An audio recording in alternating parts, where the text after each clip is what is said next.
والمهتد ومن يضلله فلن تجد له وليا مرشدا أشهد أن لا إله إلا الله وحده لا شريك له وأشهد أن محمدا عبده ورسوله اللهم صل وسلم وبارك على هذا النبي الكريم وعلى آله وأصحابه ومن كان أولى به وسلم تسليما فسبحانك اللهم لا علم لنا إلا ما علمتنا إنك أنت العليم الحكيم رب اشرح لي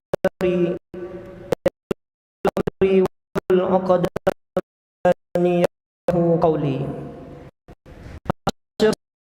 والmuslimat rahimani wa rahimakumullah. Alhamdulillahi rabbil alamin. Pada malam hari ini kembali kita memperbaharui rasa syukur kita kehadirat Allah Subhanahu wa taala atas setiap kenikmatan, setiap karunia dan kebaikan yang telah Allah karuniakan dan telah Allah berikan sepanjang kehidupan yang telah kita lalui di dunia ini. Mudah-mudahan dengan syukur, mudah-mudahan dengan mengingat nikmat-nikmat itu bertambah kenikmatan demi kenikmatan sesuai dengan firman Allah Subhanahu wa taala, la in syakartum la azidannakum wa la in kafartum inna azabi lasyadid. Salam beserta salawat kita kirimkan, semoga senantiasa tersampaikan kepada baginda Nabi kita Muhammad sallallahu alaihi wasallam. Kaum muslimin dan kaum muslimat, mengawali pertemuan pada malam hari ini, tidak lupa kita mendoakan saudara dan saudari kita, kaum muslimin dan kaum muslimat, yang boleh jadi ketika kita bisa duduk dengan tenang, dengan nyaman di masjid ini dalam rangka menambah ilmu agama kita. Mungkin tidak jauh dari tempat ini ada di antara saudara dan saudari kita yang diuji oleh Allah Subhanahu wa taala.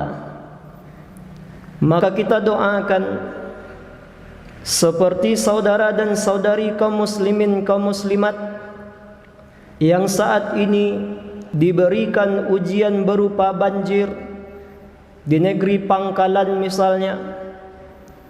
Bahkan ada yang longsor sehingga menelan seorang korban meninggal dunia.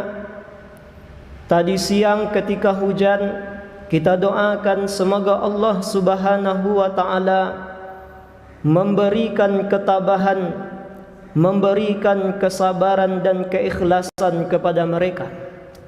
Dan mudah-mudahan Allah Subhanahu wa taala memberikan ganjaran pahala yang besar kepada siapapun yang ikut membantu mereka. Dan semoga Allah Subhanahu wa taala senantiasa memberikan kepada kita keselamatan dan menjauhkan negeri kita ini dari segala macam bentuk mara bahaya dan musibah hendaknya. Amin amin ya rabbal alamin. Bapa dan ibu kaum muslimin dan kaum muslimat, pada malam hari ini pula tema kajian kita menyambung apa yang telah kita sampaikan pada pertemuan sebelum ini, membahas tentang negeri yang penuh dengan keberkahan oleh Allah Subhanahu wa taala, yaitu negeri Palestina. Di mana bahasan pada malam hari ini kita beri judul dengan Palestina di bawah naungan Al-Quran dan sunnah-sunnah Nabi sallallahu alaihi wasallam.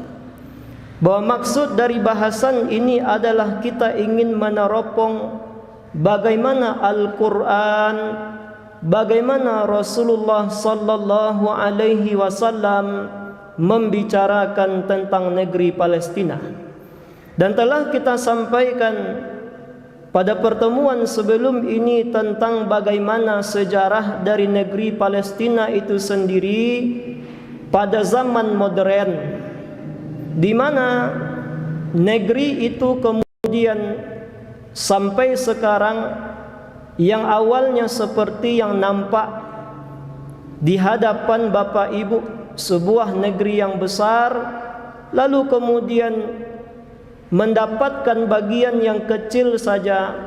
Yang kecil itu pun ada yang sudah di bawah kendali dari negeri penjajah, yaitu Israel, sedangkan satu negeri yang memang dipegang oleh orang Palestina yang kita kenal dengan jalur Gaza. Telah sejarah ini kita sampaikan pada pertemuan sebelum ini. Bahkan tertanggal 21 Desember 2023 tercatat Bapak dan Ibu bagaimana peristiwa yang menimpa kaum muslimin di negeri Palestina jika dibandingkan dengan kejadian yang terjadi pada tahun 1948 yang dikenal dengan musibah atau diistilahkan dengan Nakba, peristiwa Nakba, peristiwa yang begitu memilukan bagi orang-orang Palestina. Bagaimana tidak? 800.000 orang-orang Palestina mesti meninggalkan tanah air mereka. Di tahun 1948 mereka alami kepedihan ini.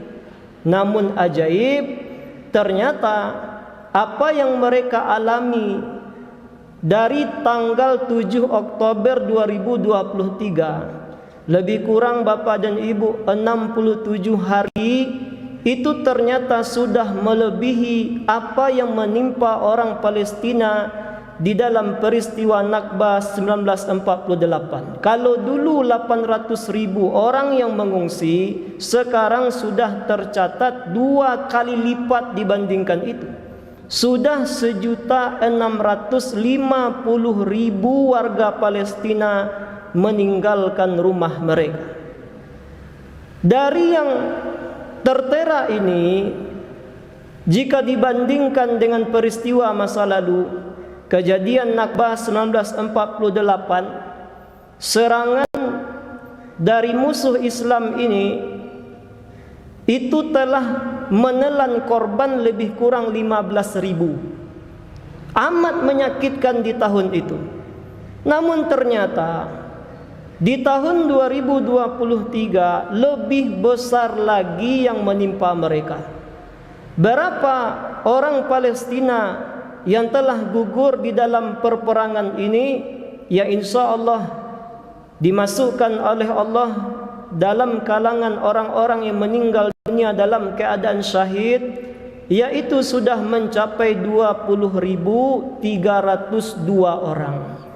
Nah, inilah yang terjadi sekarang ini Bapak dan Ibu, dan peristiwa itu masih berlanjut. Kita berharap minimnya pemberitaan mungkin tidak seperti di awal-awal dulu. Kita berharap Bapak dan Ibu, perhatian kita terhadap negeri Palestina ini tidak menurun. Maka sengaja kami angkat bahasan ini.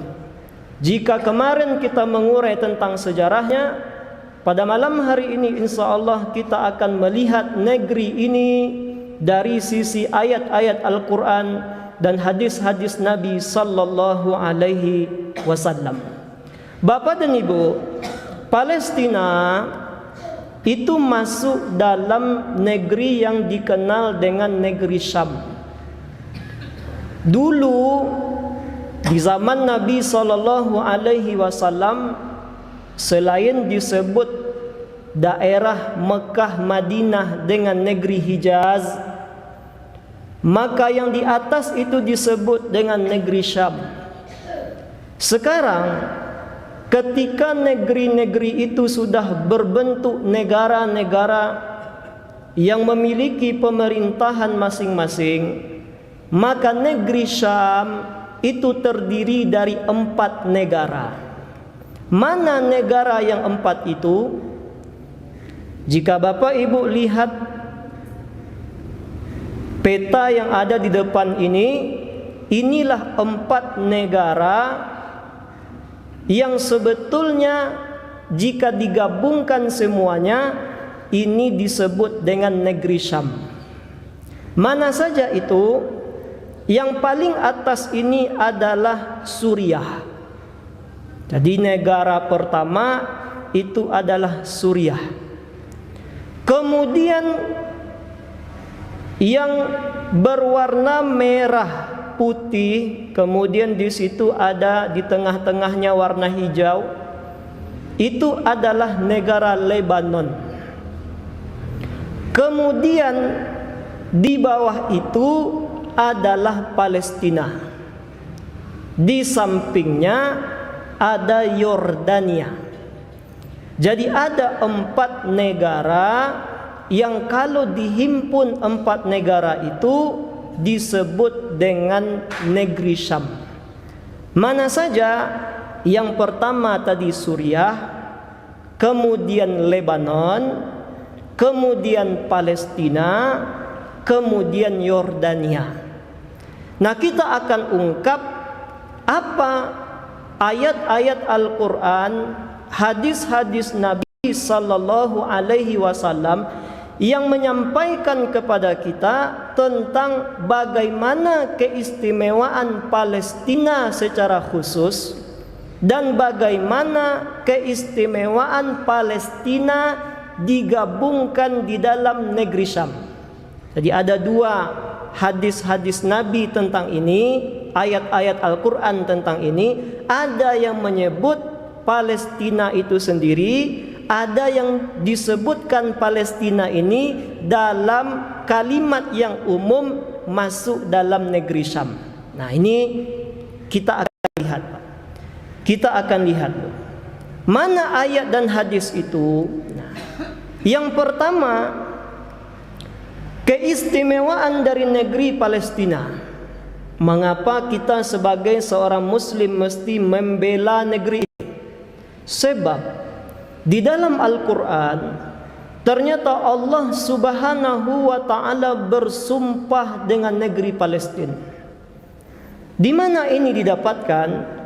Allah Subhanahu wa ta'ala menyampaikan ini di dalam surat At-Tin. Setiap kita insya Allah sudah menghafalkan surat ini. Apa yang Allah firmankan? A'udzubillahi minasyaitonir rajim. Bismillahirrahmanirrahim. Wattini wazzaitun. Demi buah tin dan demi buah zaitun. Wa turi sinin, dan demi bukit Tursina. Wa hadzal baladil amin, dan demi negeri yang aman ini. Nah, kita ambil 3 ayat pertama di dalam surat At-Tin. Disampaikan oleh Imam Ibnu Katsir bahwa di dalam ayat ini Allah Subhanahu wa ta'ala telah bersumpah dengan 3 tempat diutusnya para nabi ulul azmi. Mana yang 3 tempat itu? Yang pertama adalah tempat yang banyak di situ buah tin dan buah zaitun. Di mana negeri itu? Itulah negeri Palestina. Jadi ketika kita berbicara Bapak Ibu, atau boleh jadi ada sebuah pertanyaan, datang misalnya kita ke Saudi dalam rangka umrah ataukah haji, kemudian nampak bagi kita, oh ini ternyata buah tin. Atau boleh jadi pergi ke toko-toko herbal, kemudian di sana tertulis zaitun, minyak zaitun. Bertanya di dalam hati, di dalam diri, di manakah tin dan zaitun terbaik di dunia? Itu dihasilkan di negeri Palestina. Jadi buah zaitun terbaik itu tumbuh di negeri Palestina. Tempat tumbuh zaitun terbaik itu adalah Palestina. Mengapa? Sebab Allah telah bersumpah di dalam surah At-Tin, Wat-tini waz-zaitun, demi negeri yang banyak ditumbuhi oleh tin dan zaitun. Di mana itu? Itulah Palestina. Jadi seakan-akan Allah Subhanahu wa taala menyampaikan Wat-tini waz-zaitun, demi negeri Palestina. Nah, siapakah nabi yang diutus di sini? Itulah Nabi Isa alaihi salam. Kemudian tempat yang kedua adalah Waturi Sinin, Bukit Sinai. Di mana Bukit Sinai? Adalah negeri Mesir, di mana Nabi Musa berbicara dengan Allah Subhanahu wa taala di Bukit Sinai.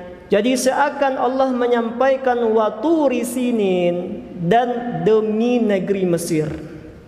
Wa hadzal baladil amin, demi negeri yang penuh dengan kedamaian keamanan. Itu adalah tempat diutusnya Nabi kita Muhammad sallallahu alaihi wasallam. Seakan Allah menyampaikan dan demi kota suci Mekah Al-Mukarramah. Jadi di dalam surat At-Tin ini Allah Subhanahu wa taala bersumpah dengan 3 negeri yang mulia. Yang pertama adalah demi negeri Palestina, yang kedua adalah demi negeri Mesir, dan yang ketiga adalah demi negeri Mekah Al-Mukarramah. Ayat ini Bapak Ibu memberikan penjelasan pula kepada kita bahwa siapapun yang ingin melihat bagaimana sikap buruk orang-orang dari kalangan Bani Israel, tengoklah sejarah kepada 3 nabi ini. Tengok bagaimana perlakuan mereka ke Nabi Isa, tengok bagaimana perlakuan mereka ke Nabi Musa, dan tengok pula perlakuan buruk mereka kepada Nabi Muhammad sallallahu alaihi wasallam. Jadi jelas yang pertama Pak, jelas yang pertama Bu, apa keistimewaan dari negeri Palestina? Yang pertama disebutkan di dalam surat At-Tin. Ayat yang keberapa? Ayat yang pertama. Apa bunyinya? Wat-tini waz-zaitun. Kemudian yang kedua, di dalam Al-Quran, negeri Palestina disebut dengan negeri yang penuh dengan keberkahan. Allah Subhanahu wa taala mengabadikan ini di dalam surat Al-A'raf ayat 137. A'udzu billahi minasyaitonir rajim. Wa awrathnal qaumal ladzina kanu yustad'afun الذين كانوا يستضعفون مشارق الأرض ومغاربها التي باركنا فيها. Allah sampaikan di sini tentang Nabi Musa dan kaumnya, pengikut dari Nabi Musa. Ketika Nabi Musa dan pengikutnya dikejar-kejar oleh Fir'aun dan bala tentaranya, kita tahu ketika tidak ada lagi jalan kecuali di hadapan Nabi Musa dan para pengikutnya adalah lautan yang begitu dalam. Maka kemudian Allah Subhanahu wa taala menampakkan kuasanya dengan cara apa? Allah berikan mukjizat kepada Nabi Musa, di mana Nabi Musa membelah lautan tersebut atas izin Allah Jalla Jalaluhu. Kemudian larilah Nabi Musa bersama pengikutnya, yang kemudian di belakang itu ada Fir'aun dan bala tentaranya. Lalu kemudian ketika Nabi Musa dan pengikutnya sudah selamat di ujung sana, daratan sana, Allah kemudian menenggelamkan Fir'aun dan bala tentaranya. Setelah ujian demi ujian, setelah kesengsaraan demi kesengsaraan, malapetaka yang dialami oleh Nabi Musa dan para pengikutnya, Allah kemudian berikan keberkahan kepada mereka. Apa yang Allah sampaikan? Di dalam Al-A'raf 137 Allah nyatakan, dan kami berikan kepada kaum yang telah ditindas itu. Artinya kami berikan kepada para pengikut Musa negeri-negeri bagian timur bumi dan bagian baratnya yang telah kami berikan keberkahan kepada negeri tersebut. Nah, sekarang Bapak Ibu kita simak di dalam tafsir Imam Ibnu Katsir, diriwayatkan dari Imam Qatadah sehubungan dengan ayat ini, bahwa maksud dari negeri bagian timur yang diberkahi oleh Allah itu adalah negeri Syam. Artinya di antara nabi yang datang ke negeri Palestina adalah Nabi Musa alaihissalam. Oleh karenanya Bapak Ibu, di dalam ayat ini jelas bagi kita bahwa di antara keistimewaan dari negeri Palestina adalah negeri yang diberkahi oleh Allah. Maka kemudian ulama mengatakan bahwa keberkahan di Palestina itu dibagi menjadi dua. Yang pertama adalah keberkahan hissi yang tampak. Bagaimana keberkahan hissi ini? Tumbuhan, buah-buahan, hewan-hewan, air yang begitu banyak, nampak keberkahan itu, Pak. Pernah mungkin dulu kita di masjid ini menyampaikan di bulan Ramadan mengenai keberkahan ini. Dulu Bapak Ibu, kita mungkin menyangka bahwa negeri-negeri di Arab, boleh jadi kita menyangka atau melihat negeri Arab ini karena banyak padang pasirnya. Kita mungkin menyangka buah-buahan di situ mahal, ini mahal, itu mahal. Mengapa? Karena banyak padang pasirnya. Tapi tahukah kita, ternyata kalau kita datang ke negeri-negeri Arab, contohnya Bapak Ibu ketika kita dulu di Mesir, itu bayangkan buah anggur misalnya, itu 1 kilo anggur itu Pak, itu bisa dengan uang 5.000 atau 7.000 rupiah 1 kilonya Pak, sekilonya Pak. Stroberi, belum lagi jeruknya. Berganti musim Bapak Ibu, muncul buah-buahan sesuai dengan musim itu.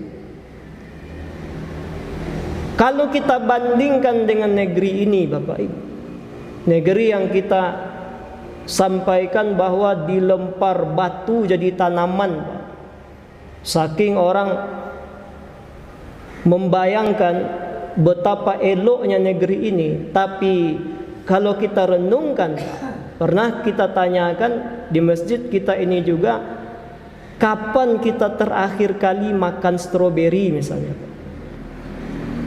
atau anggur misalnya.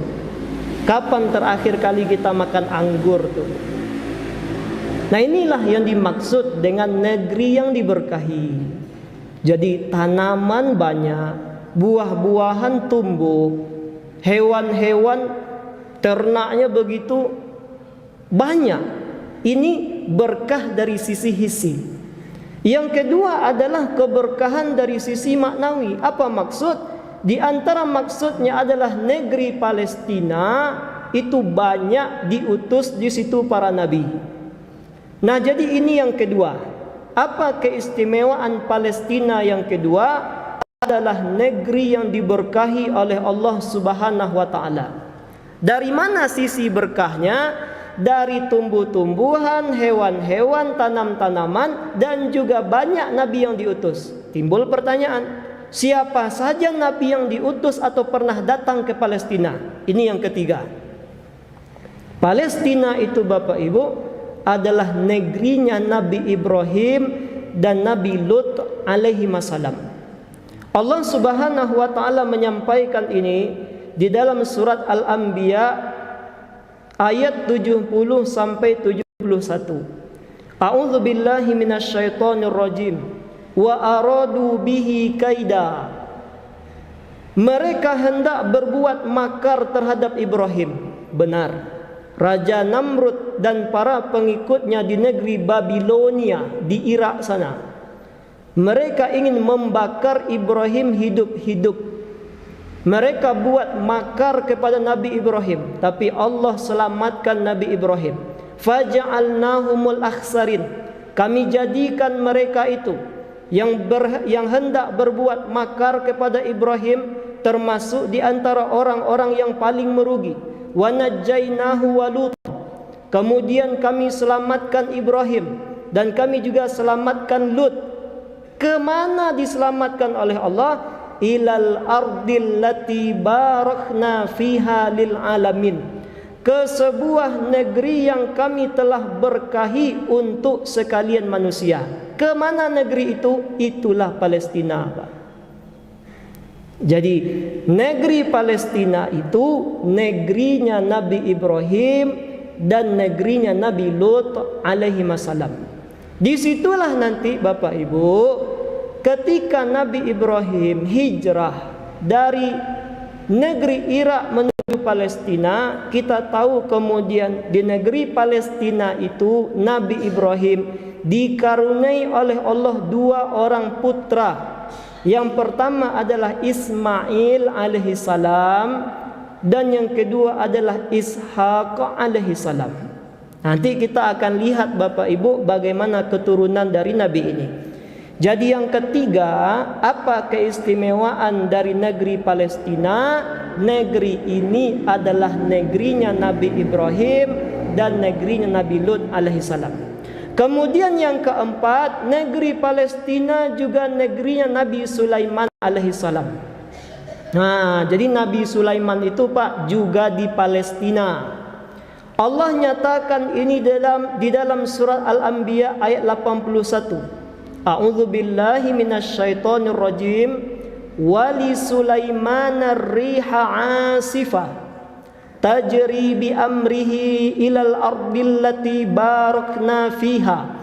Dan telah kami tundukkan untuk Sulaiman. Nabi Sulaiman ini diberikan oleh Allah fasilitas yang begitu banyak. Di antara fasilitas Allah kepada Nabi Sulaiman berupa angin yang sangat kencang tiupannya, yang berhembus sesuai dengan perintah Nabi Sulaiman. Jadi hebatnya Nabi Sulaiman itu Pak. Hebatnya Nabi Sulaiman itu Bu, angin yang berhembus kencang itu bisa diperintahkan oleh Nabi Sulaiman. Yang mana Nabi Sulaiman ini pergi ke negeri yang kami telah berkati. Di mana itu? Itulah negeri Palestina. Bahkan ayah dari Nabi Sulaiman. Siapa ayah Nabi Sulaiman Bapak Ibu? Nabi Daud. Di mana Nabi Daud? Nabi Daud juga di Palestina. Jadi yang keempat keistimewaan dari Palestina, siapa lagi nabi yang ada di situ? Adalah Nabi Sulaiman alaihi salam. Kemudian yang kelima, nabi yang berada di Palestina berikutnya adalah Nabi Isa alaihi salam. Dan juga keluarga dari ibunya juga berada di Palestina. Itulah yang Allah sampaikan dalam surat Al-Mu'minun ayat yang ke-50. A'udzu billahi minasyaitonir rajim. Wa ja'alna ibna Maryam wa ummuhu ayah. Dan telah kami jadikan Isa beserta ibunya yaitu Maryam sebagai bukti yang nyata bagi kekuasaan kami. Benar. Allah Subhanahu wa taala Bapak Ibu menjadikan Nabi Isa itu di antara kekuasaan Allah dan menjadikan ibu Nabi Isa yaitu Maryam juga di antara kekuasaan Allah. Di mana letaknya? Yaitu ketika Nabi Isa lahir tanpa ayah. Tanpa ayah, Pak. Di Nabi Isa itu lahir tapi tidak ada bapak. Begitulah Allah menunjukkan kekuasaannya. Ada orang yang dilahirkan tanpa ayah, tanpa ibu. Itulah Nabi Adam alaihi salam. Ada yang tanpa ibu saja. Itulah nenek moyang kita Hawa alaihi salam. Ada yang ada ibu, ayah tidak ada. Itulah Nabi Isa alaihi salam. Nah, dari ayat-ayat ini, dari nabi-nabi yang kita sebutkan Bapak Ibu, tengok silsilah ini. Nah, coba tengok silsilah ini Pak. supaya kita tahu Bapak Ibu bagaimana hubungan dari satu nabi ke nabi berikutnya. Jadi setelah Allah Subhanahu wa taala tadi kita sampaikan bahwa di antara nabi yang datang ke negeri Palestina adalah Nabi Ibrahim dan Nabi Lut alaihi wassalam. Nabi Ibrahim itu punya ayah namanya Azar. Namanya Azar, Pak. Azar ini punya anak. Siapa anak Azar? Di antara anak Azar itu adalah Nabi Ibrahim alaihissalam. Di antara anak Azar adalah seorang laki-laki bernama Haron. Jadi Ibrahim punya saudara laki-laki namanya Haron. Haron punya anak laki-laki namanya Lut alaihissalam. Jadi dari sini Bapak Ibu, jelaslah bagi kita bahwa hubungan antara Nabi Ibrahim dan Nabi Lut itu hubungan Lut ini adalah putra saudara laki-laki bagi Ibrahim. Apa bagi kita namanya tuh, Pak? Anak dari saudara laki-laki kita apa tuh, Pak? Ya anak, kalau di Minang anak tuh ya, Pak. Anak. Jadi Ibrahim punya saudara laki-laki namanya Haron. Haron ini punya anak namanya Lut, Bu. Jadi itulah. Jadi bagi Nabi Lut, Ibrahim ini adalah saudara dari ayahnya. Saudara dari ayahnya. Nah, sekarang Ibrahim ini Bapak Ibu, dia pergi ke Palestina bersama Lut. Di Palestina ini Nabi Ibrahim nanti punya 2 orang anak. Yang pertama adalah Ismail, yang kedua adalah Ishak.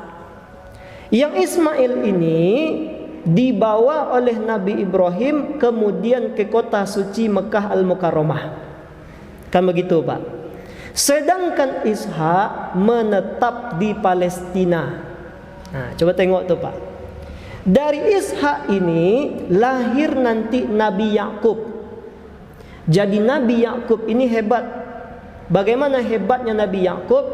Nabi Yakub dia punya ayah seorang nabi, punya kakek seorang nabi. Siapa ayah Yakub? Ishak. Siapa ayah Ishak? Kakek bagi Yakub adalah Ibrahim. Yakub punya paman seorang nabi. Siapa itu? Itulah Ismail. Hebatnya Nabi Yakub ini punya anak seorang nabi. Siapa anak Yakub? Itulah Yusuf alaihissalam. Nah, kita lanjutkan Bapak Ibu setelah azan Isya insyaallah.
Bismillahirrahmanirrahim.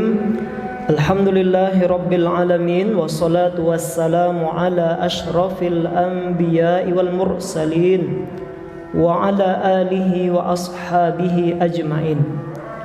Kaum muslimin dan kaum muslimat, kita sampaikan tadi bahwa negeri Palestina adalah negerinya para nabi.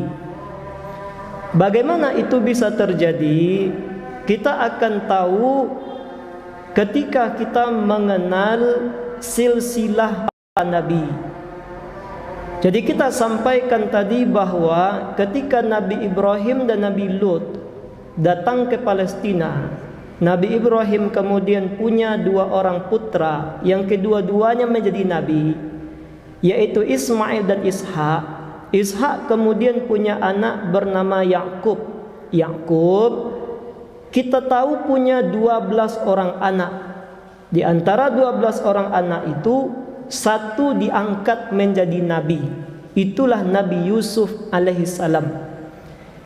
Yang kita tahu di dalam surat Yusuf, beliau bercerita kepada Yakub tentang mimpi yang beliau alami. Nah, ini Bapak Ibu, kita tidak akan membahas ini secara rinci karena ini masuk dalam sejarah para nabi.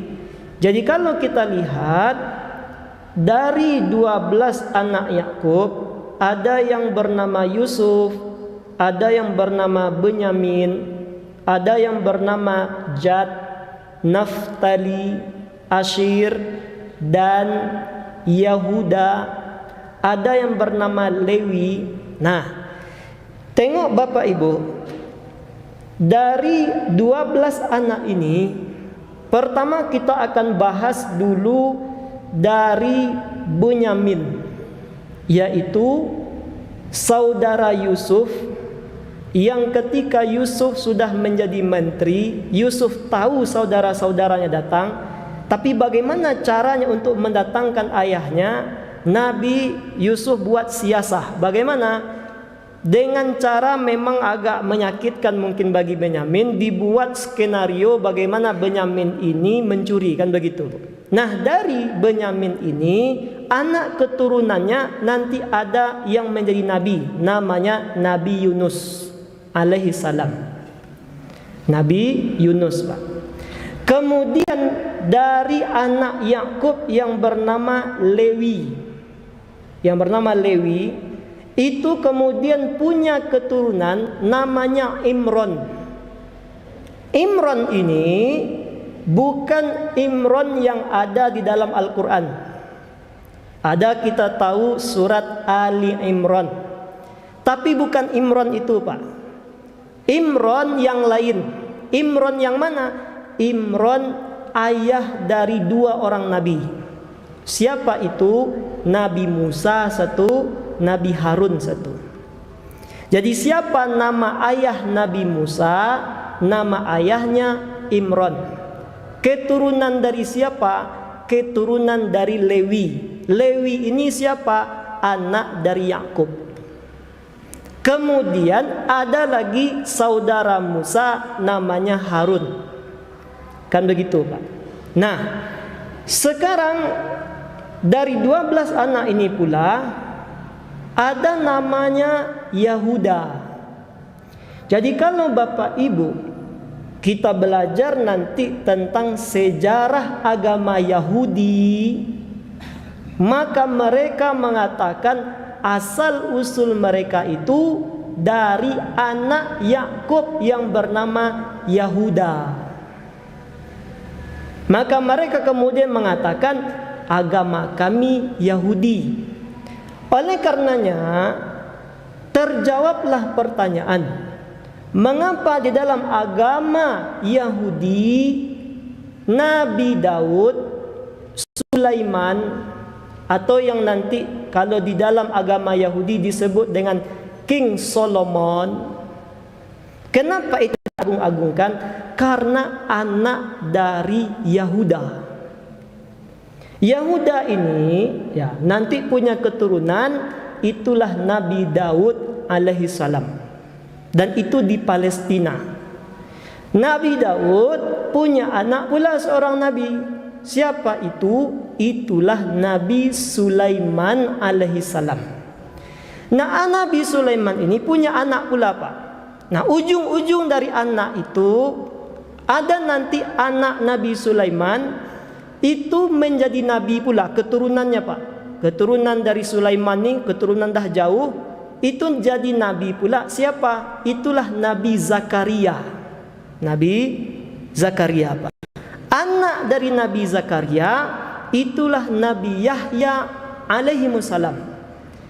Di lain sisi, keturunan dari Nabi Sulaiman ini pula ada orang soleh bernama Imran.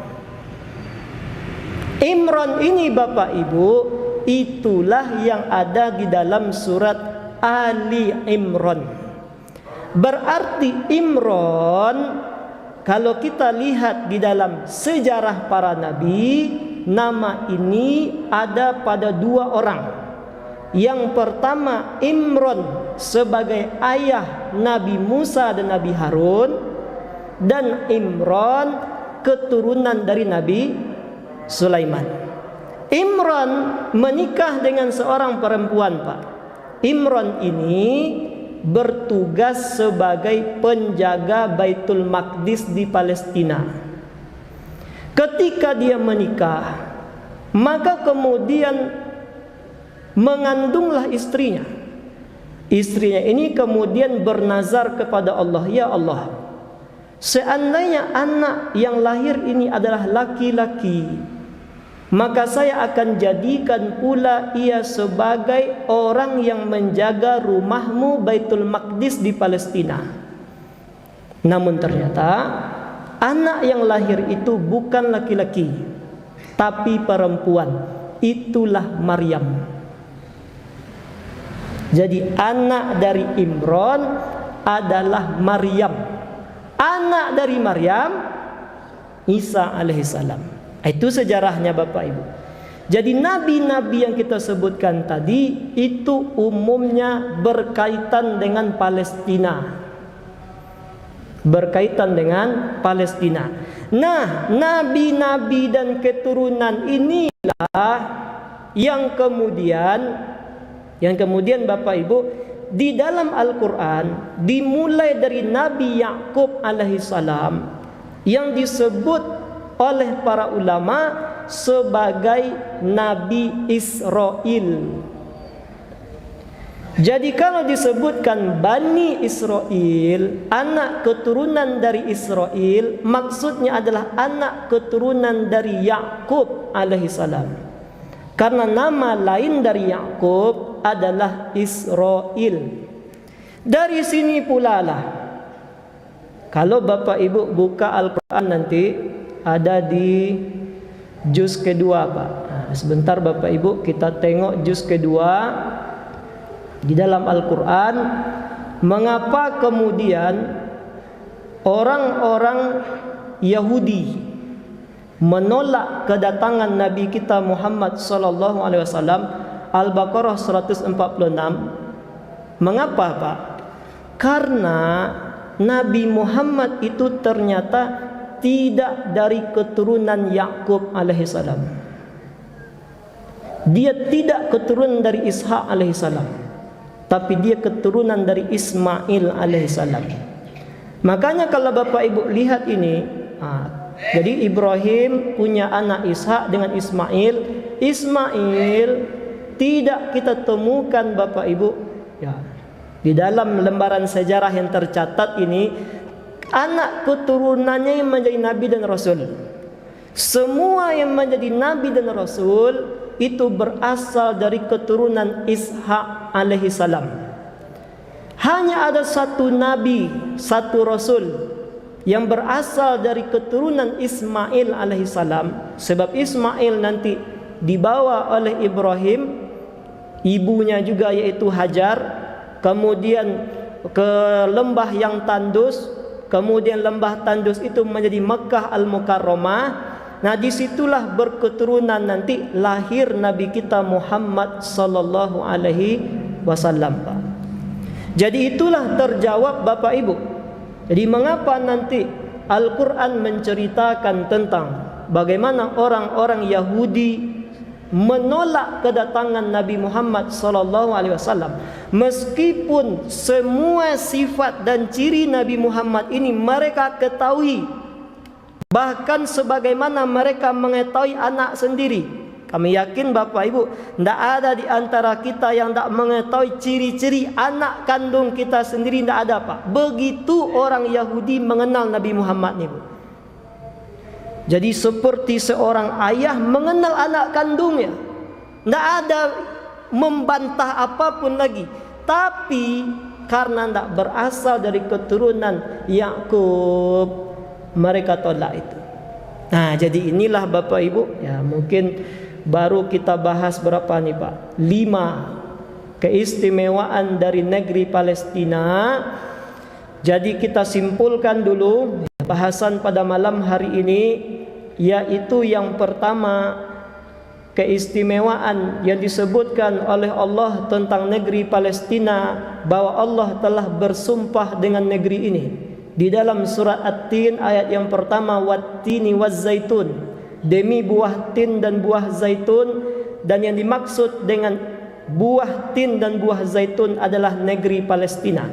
Kemudian yang kedua, Palestina adalah negeri yang diberkahi oleh Allah Subhanahu wa taala.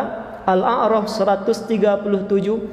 Kemudian negeri Palestina adalah negerinya para nabi dan para rasul. Siapa itu? Nomor 3 adalah negeri Ibrahim dan Nabi Lut alaihi salam. Kemudian negerinya Nabi Sulaiman alaihi salam beserta ayahnya Nabi Daud alaihi salam, dan juga Nabi Isa dan ibunya Maryam alaihi salam.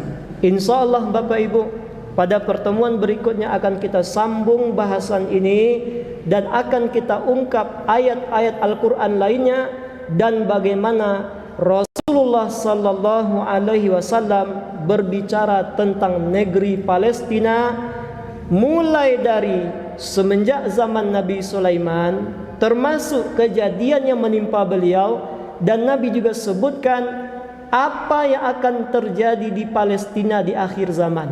Insya Allah ini akan menjadi keistimewaan di negeri Palestina, khususnya nanti ketika akhir zaman datang. Mudah-mudahan bahasan yang singkat ini bermanfaat bagi kita semua dan menambah kembali semangat kita untuk membela negeri ini. Ya Bu, boleh Bu. Insya Allah setelah bahasan ini selesai, kami bagikan kepada Bapak Ibu apa yang kita buat di PowerPoint ini. Insya Allah nanti dibagikan di grup info kajian Masjid Muslimin. Insya Allah Bu, ya, insya Allah Bu. Atau nanti kami kirimkan saja dulu silsilah para nabi tadi. Insya Allah Bu. insyaallah. Nah, terima kasih banyak Bapak Ibu atas perhatian. Mohon maaf jika ada kesalahan dan kekurangan. Kita tutup dengan doa kafaratul majlis. Subhanakallahumma bihamdika asyhadu an la ilaha illa anta astaghfiruka wa atubu ilaik.